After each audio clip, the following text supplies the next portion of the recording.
Broadside Books and HarperAudio present The Trump Century, How Our President Changed the Course of History Forever, by Lou Dobbs with Dennis Neal. This is Lou Dobbs. For all our patriots of every kind and creed who make America great and lasting. We frequently see the respectful attentions of the world more strongly directed towards the rich and the great than towards the wise and virtuous. We see frequently the vices and the follies of the powerful much less despised than the poverty and weakness of the innocent. Adam Smith. Introduction. We are living through the damnedest, most chaotic times of our lives.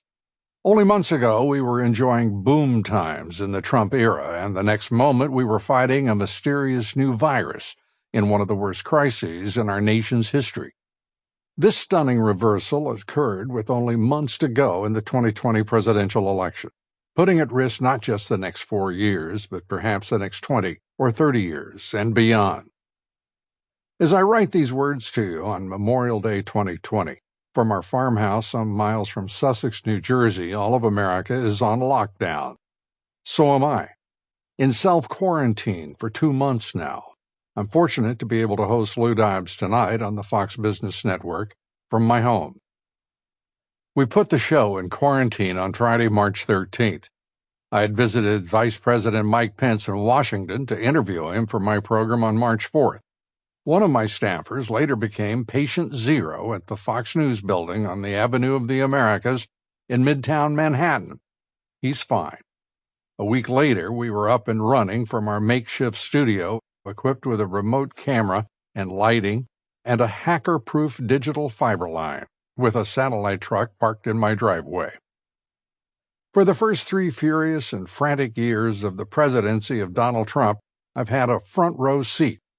Now and then, I talk to the president directly, usually in private phone calls early in the morning or late in the evening, discussing the economy, foreign policy, and other matters at hand in his bruising battles with so many enemies.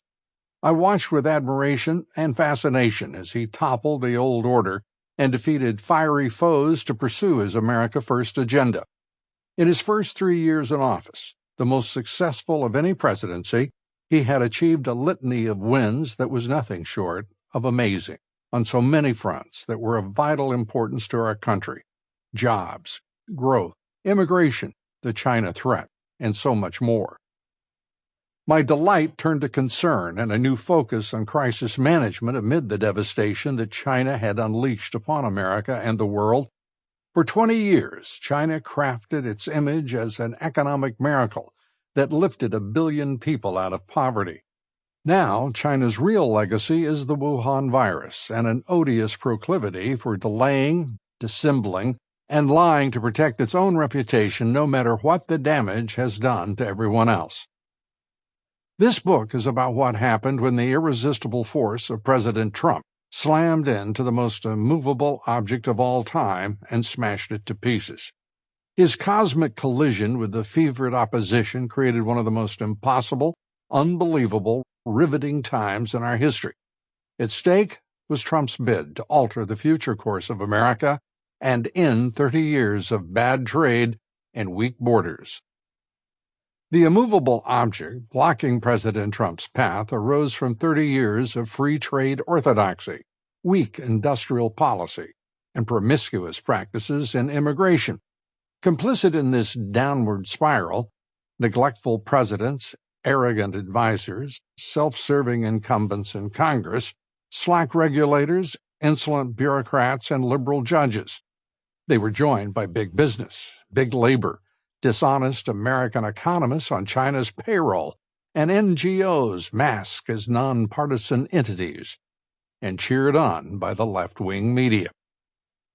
The throngs of detractors failed to realize that most everything that was happening, even the setbacks that jolted the new administration, resulted from the strategy and tactics shaped by President Trump and his team. Hollywood would reject this pitch out of hand as too far-fetched, even if it were about Sample complete. Ready to continue?